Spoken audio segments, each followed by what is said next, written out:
Hello and welcome to another great day of reading here at the International Great Black Read Aloud. And we are starting a little earlier today. How about that? We are um, excited about today. Today is day 11 and it's our 11th day of reading. And today is about forgiveness. And so before we go with our selection for today, I would like to remind you that you should subscribe to our website, get in touch with us so that you can stay in touch.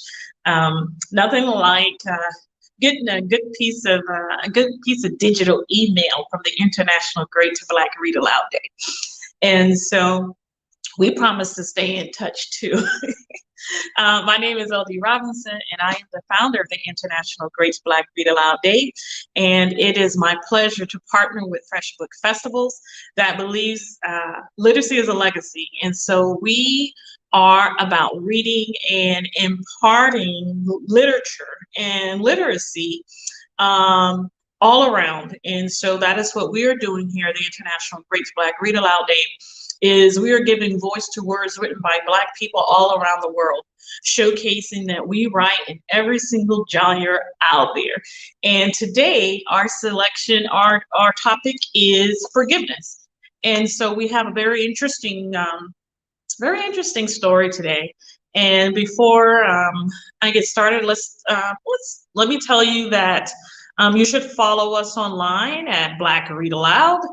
And we are going to go into our selection. Our selection for today, which is day 11, forgiveness. It is Convicted, a crooked cop, an innocent man, and an unlikely journey of forgiveness and friendship. And so forgiveness is always a topic that we sometimes resist. I can say that I personally feel that sometimes I want to know why I got to be the one to forgive. Why do I have to be the one to say I'm sorry or apologize? And it's not for the other person. Forgiveness is for you. And so in this particular story, which is Convicted, you can see it is by Jameel, McGee, and Andrew Collins. Jameel was the innocent man convicted of a crime in Benton Harbor, Michigan. And Andrew Collins is the crooked cop. Jameel is Black and Andrew is white. And so that in and of itself in America has its own implications, particularly when it comes to a Black man and the penal system and policing. And so here's a story that began in a very unusual way. Jameel found himself in the car with one of his cousins who was a dealer. And Jameel ended up being convicted of a crime he did not commit because of a crooked cop. And here's something from his time being incarcerated. And this chapter is titled, Let It Go. Jameel. The only place I found peace in the Federal Correctional Institution in Milan came through the job I had there. All my life, music has been my passion. When I had planned on going to college back before my first arrest when I was 15, another time he went to prison for a crime he did not commit, he got into cars with some friends who had previously stolen a car. He thought it was one of their friends' dad's cars, but it was not.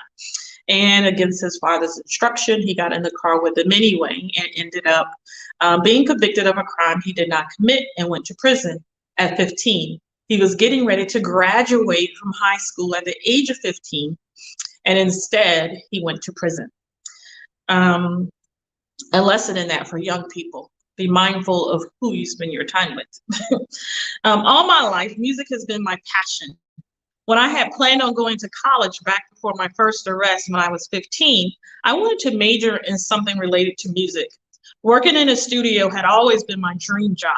After my mom pleaded guilty for me and sent me off to prison the first time, the closest I ever got to that dream was installing car stereos for my friends.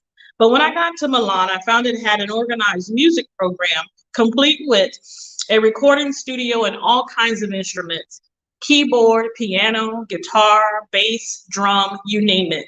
When I saw that, I was like, cool, this is the place for me. I ended up getting a job as a quartermaster of the studio. That meant I was in charge of all the music. I worked with guys as they came in and played and recorded music.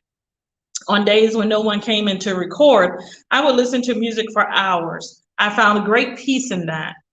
Outside of the music room, though, peace was hard to find.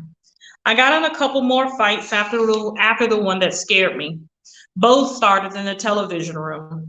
Most prison fights start in the television room, the basketball court, or the wake pile in the yard. The first fight began when a guy I recognized from the wake pile started making loud comments in the television room about anyone from Benton Harbor. This guy was serious about his weights. He could bench press around 500 pounds. I lifted most days, but I topped out around 250. This guy was like the weight pile champ, and he knew it. Maybe that's why he came after me with his Benton Harbor comments. He couldn't have been after anyone else because the first time he spoke up, there were just a few of us in the room, and I was the only one from Benton Harbor. I ignored him because I didn't want to get into another fight. Later that day, he did it again. This time when the room was packed with people. He pointed at me and called me out. I gave it right back to him and made some comments about people from Detroit, which was where he was from. He didn't like what I said, but he was asking for it. Other people in the room looked at me as though I was crazy for going back after someone so ripped, but I knew being able to bench 500 pounds didn't mean a thing in a fight. Everything should have ended in the television room. He'd insulted me, I'd insulted him, we were even. Again, I wasn't looking for a fight, so I decided to call it a night and went back to my cell. I was about to lie down when I heard, "What's up?" he said, using a degrading word. He'd followed me from the television room to my cell. I turned around and saw him standing in my cell door. "What's your problem, man?" I asked. "That stuff you said in there," he said, "that's my problem." "Listen, man," I said, "you had your little piece to say, and I said my piece. That makes us even. I ain't trying to fight you. I don't have time for that. I'm fixing to go to sleep." "Oh, you're about to go to sleep one way or another," he said. "Serious, man? You really want to fight?" I was annoyed. "You don't want this," he said, puffing out his chest. "No, I don't. So I'm going to go lay down." I turned to get in my bunk when he pushed me from the side. I turned around and pushed him back. He then came at me like he was going to grab me. He didn't get close enough to lay a hand on me. I punched him twice in the mouth and dropped him. That's when the rage came back. I fell on him and just started punching. At one point, I grabbed a chair and started hitting him in the head. The next thing I knew, I felt someone touching me from behind and saying, "Jameel, Jameel, come on, man." Eventually, the gentle touch from behind became arms wrapping around me, pulling me backward. "Come on, Jameel, you don't want to do this. Stop." I dropped the chair. "Don't do nothing, bro. I'm just holding so you can cool down." That's when I realized Hernandez, my Muslim friend with whom I'd had to fight at the processing center, was pulling me back. The guy on the ground looked bad. Blood poured out of deep cuts over both of his eyes. His friends came and took him back to his cell. One of the guys stitched up the gashes. The next 2 days, the guy wore a skull cap low to cover them to keep the guards from seeing he'd been in a fight. If you were caught fighting, you'd go to the hole, even if you got the worst of it. The next day, I went to see the guy beat up to apologize for going so far. Just like the other guys, he apologized first. "It's cool," I said. "I ain't got no issue with you." A few days later, I was back in the television room, and a really tall white guy came in and started griping about the channel I was watching. He wanted to change the channel to his show, but the rule of the television room is that whoever is there first chooses the channel until his show is over. This tall guy either didn't know the rule or didn't care, because he kept pressing and pressing and wouldn't let go until I finally pushed him out of my way. The guy was really shocked that someone so much smaller would push him back. He charged at me and I dropped him. When I turned around, I saw a lot of people staring through the big window that looked into the hallway. I was like, oh man, and went immediately to my cell to get my things together for a trip to the hole. Sure enough, the guards put us on lockdown and had everyone take off their shirts and put their hands through the cell bars so they could see who had been fighting. They started at the end of the cell block farthest from me, but I knew it was just a matter of time before they came for me. Off in the distance, I heard them open a cell and pull someone out. It was a tall white guy had dropped. I waited. Then another cell opened. Then I heard another cell open. They pulled out the guy who could bench 500 pounds and carted him off. And that was it. The guards had two guys, one black, one white. And as far as they were concerned, they had everyone they needed. All that night, I waited for the guards to come and get me. I figured it was just a matter of time before one or both of these guys spilled their guts. But the guards never came. They should have, though, because I was the bomb primed to go off. My attorney had written to me that all my appeals had been denied. He was sorry, but there was nothing else he could do. There was one last ditch appeal he planned to make, but the odds of its working were next to impossible. In all likelihood, this prison cell was going to be my home for a long time. The rage boiling inside me grew to a whole new level. That's what pushed me to keep beating the one guy with a chair. Just like before, I wasn't beating him. I was beating Andrew Collins, the cop who had put me here. If Hernandez hadn't grabbed me, I hate to think how far I might have gone. It was just a matter of time before I went too far. Every fight was just a dress rehearsal for what I planned to do to Collins when I saw him. I planned on killing him. Not long after the two guys I beat up went to the hole for fighting, I noticed something in my room I've never noticed before. Lying on a table was a dusty Gideon's Bible. Apparently, the Bible had been lying on the table since the day I moved in, but I had never touched it. On this day, however, it was like the Bible was calling to me. I had to pick it up. I had to start reading.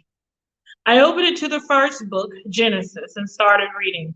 After 5 verses, I heard a voice speak to my spirit saying, "Let it go." The voice might as well have been talking out loud because it was that clear. Let it go ran through my mind over and over. Let it go. This was a long time before the movie Frozen, so I wasn't hearing the words to that song. But the words did sound like a song that started playing in my head. Let it go. I stopped reading, but I could not put down that Bible. Let it go. I didn't leave my cell for a very long time. I sat there on my bunk, holding the Bible, hearing the same words over and over in my head.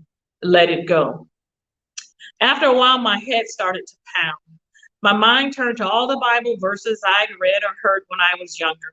Romans 12:19 in particular jumped out at me. Dearly beloved, avenge not yourselves, but rather give place unto wrath. For it is written, vengeance is mine, I will repay, saith the Lord. King James Version.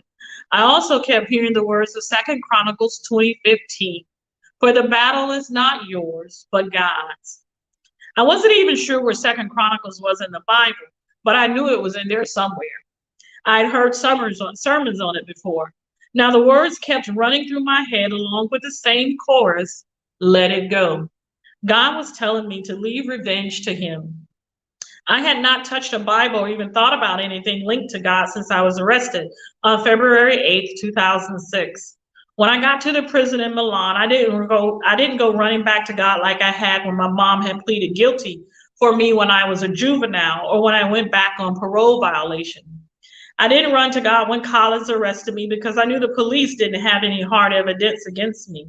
And as angry as I was, I had held out hope that the appeals court would see that what Judge Bell and my jury did not. I didn't think I needed divine intervention for people to see what I thought should have been obvious to everyone. Every time one of my appeals was denied, I became too angry to think about God. But now God had come looking for me. All these thoughts ran around in my head until I thought it might split open. What does this all mean? I asked myself. Is God telling me I need to let go of all I'm dealing with because I can't do that? I have to handle it. I have to take care of this situation. If I get back home and don't do something about Collins, then everyone is going to look at me like I'm crazy. To me, not getting revenge for what Collins did to me was the same as telling everyone, yeah, I did it. I'm guilty. I couldn't do that. The battle is not yours, but God's, I heard in my spirit. No, no, no. I got to fight this. I got to take care of this fight. Vengeance is mine. I will repay, said the Lord. I stood up and put the Bible back on the table. If I stayed in my cell another minute, I was going to lose my mind. I had to think. I went outside to the track that runs around the perimeter of the prison yard. Some guys run on the track, but most people just walk. That's what I did. I walked laps as Let It Go echoed in my head. For the next several hours, I walked around and around and around that track. I didn't talk to anyone, and no one bothered me. Because I never talked to anyone, no one thought it odd to see me keeping to myself. I didn't talk to God either. Instead, I walked and thought about my life. I reflected on my whole life from the time I was a little kid until the present. Since the day I first went to prison at age 15, I'd always blamed others for what had happened to me. My mom had pleaded guilty for me to the carjacking charges, even though I was with my dad when the crime happened. Walking around the track, I took another look at how I ended up in that situation. My dad had warned me not to go for a ride with my friends, but I told him nothing bad would happen. I realized I had simply taken the easy way out. I should have listened to him. That was on me. It didn't matter what happened after that. I could have chosen to listen to my father and stayed home. If I had, my life might have turned out very different. The same was true of the ride I took to the store with Will. I went back that day as I walked around the track. When I asked someone to give me a ride to the store, I did it because I was in a hurry. But Will wasn't. By the time he was finally ready to go, I could have walked to the store and back. Why didn't I asked myself. Why didn't I? Sure, it was cold, but when you live in Michigan, you get used to the cold. And why did I accept a ride from somebody I didn't know? I didn't even know his real name until after I'd been arrested. Hadn't I learned my lesson from what happened when I was 15? I should have been smarter than that. I should have just walked, but instead I took the easy way out. That was also on me. If I had just walked to the store rather than waiting around for a ride with someone I didn't know, I would not be in prison now. I spent so much time being angry at everyone who put me here that I failed to realize I could have avoided the whole situation by not putting myself in a position where something bad could happen to me. That didn't excuse the lies told against me in my trial, but it did make me realize I had to stop blaming everyone else and spending all my time being consumed by anger and a desire for revenge. All anger had done so far was turn me into someone I didn't like, someone I did not want to be. I had to let it all go. That was the hardest thing for me, which made me start praying. More guys had come out on the yard, but no one paid much attention to me as I continued walking laps around the track. And God and I had a long talk. I did not pour out all my complaints to him over what had been done to me. I prayed about my situation, but not in a God, you need to do something to these people kind of way. Instead, I told him everything I had been doing wasn't working. If I stayed on this path, I was going to end up in prison for a very long time. Not because of the original drug charges, but because I was becoming a menace to both the prison and myself. I had not yet been busted for fighting, but I knew it was only a matter of time before I hurt someone so bad that I might even kill him. And the worst part was that I had nothing against anybody inside these walls. All my anger was directed at the people who put me here, especially Andrew Collins. Let it go. I thought about my son, who was now 4 years old, but didn't know me at all. I want to get to know my son, I told God. I want to raise him or at least be in his life. If I keep doing what I'm doing, that's not going to happen. The last thing I want is for my son to only know me as a man in prison. I came here an innocent man, but I'm not anymore. I didn't do the things they accuse me of doing, but I'm in a bad place now. God, I need to change.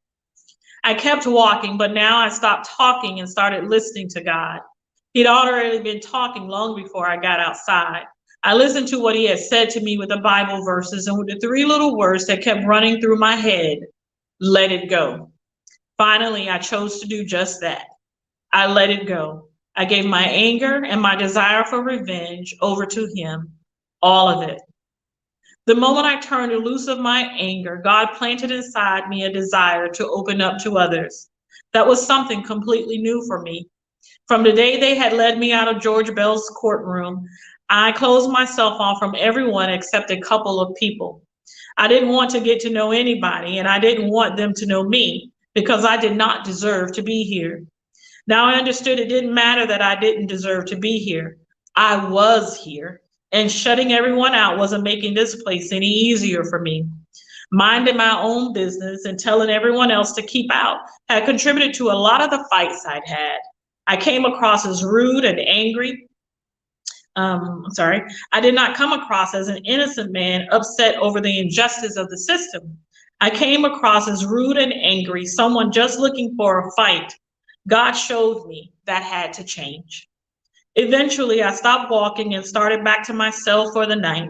I prayed again before I went to bed. God, I prayed, when I wake up tomorrow, I want to feel like I am at home. I want to feel different, better. Then I went to sleep. When I woke up the next morning, my anger was gone. Instead, I felt this overwhelming desire to talk to somebody I did not know, somebody I had shut out and kept from talking to me in the past. As soon as I walked out of my cell, I saw an older gentleman who tried to talk to me off and on the entire time I had been in the Milan prison. Every day he asked me how I was doing, and I always just pushed him back. Today, I went over to him. Hey, how are you doing today? The man looked from side to side and then looked at me as if wondering what in the world had just happened. What, you can talk? He said with a smile. Yeah, man, I can talk, I laughed. Well, so what's your name? He asked. Jameel. I'm from Benton Harbor. I then talked a while longer, telling him more about me. Man, what has been your deal all these months? What did you do? He said. Honestly, I didn't do anything, I said. He sort of shook his head. Usually when some people come in here and act like you've been acting, they've committed murders or something really bad like that, he said. I laughed. Nah, man, ain't nothing like that. Well, when you get the time, we can, sit down and talk about it. Now that I know you ain't all on edge. Cool, I said. We can do that. As I walked away, I glanced back and noticed him talking to another guy. The older gentleman made a motion with his hand to indicate he thought I was crazy. I couldn't blame him. I just laughed and went on my way. This conversation was at least a start. I knew I had to keep making an effort to connect with people every day. I started playing cards and lifting weights with the other guys, just talking and getting to know them. Since this prison was going to be my home for the next 6 or 7 years, I needed to treat it that way. I was tired of being alone. A few days after my breakthrough on the walking track, a letter came from me. This was no ordinary letter. I had to sign for it, which meant it was some kind of official document. I'd had a really good week in the band room, helping guys record some music, and I was feeling pretty good. The envelope made me nervous. Inside was a letter from John, my attorney. The news wasn't good. The appeals court had denied John's final last-ditch effort to get me out. I sat on the edge of my bed for several minutes, holding the letter, thinking about what it meant. That's it then, I thought. There is absolutely nothing else I can do about any of this. It is what it is. 10 years, federal prison. Every other denied appeal had left me boiling inside. This letter was my test. Had I really let it go, had I truly surrendered my situation to God, then I remembered the voice from 2 Chronicles.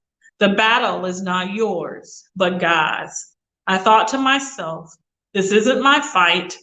God's got it. Jameel, just let it go. And I did. Our selection today is for day 11, forgiveness, is Convicted, a crooked cop, an innocent man, and an unlikely journey of forgiveness and friendship by Jameel, McGee, and Andrew Collins. And this is our selection today again. And a very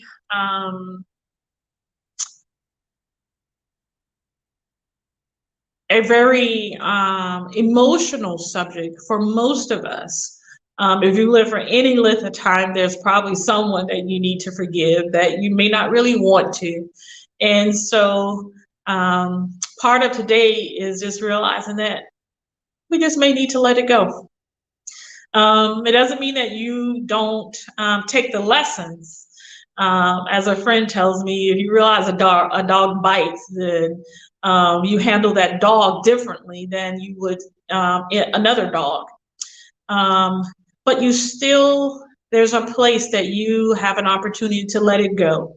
Because the thing about forgiveness is that it helps you. You can't do anything about the other person. You couldn't do anything about what they did in the first place. Forgiveness helps you. God says that the battle is not yours, but it is His.